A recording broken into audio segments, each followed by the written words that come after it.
Today we are going to talk about crow pose. Woo! Before you would even try to do this, you should definitely make sure that you are warmed up. Do some wrist stretching, something like this, something like this, something like this. So go through that for about 30 seconds to a minute.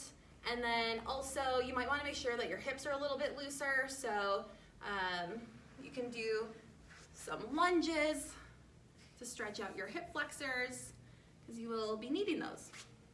And then also a little bit of core work ahead of time will also help.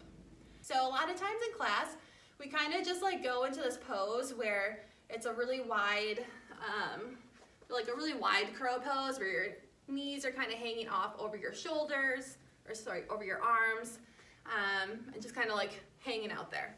That's totally fine. You're in crow pose, so give yourself a round of applause. I'm going to go into a little bit more of how to properly activate so that when you can eventually go from crow pose up into like a headstand or even like a handstand, or how to like jump back into chaturanga.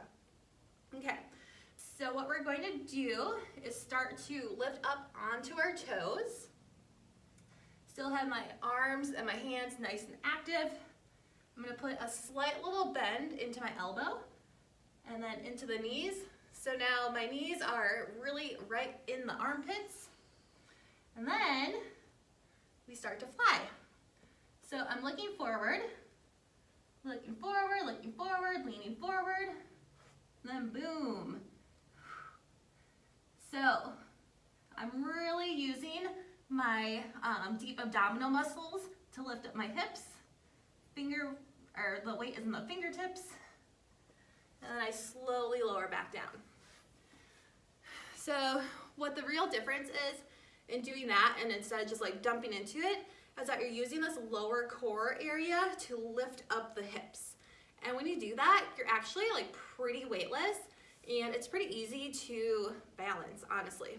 So activation through the fingertips, and use this deep core area in order to lift up the hips, and you'll be weightless and flying like a bird in no time. If you have any other questions or comments, please leave them below or send me a message, and I will happily get back to you. All right, thanks.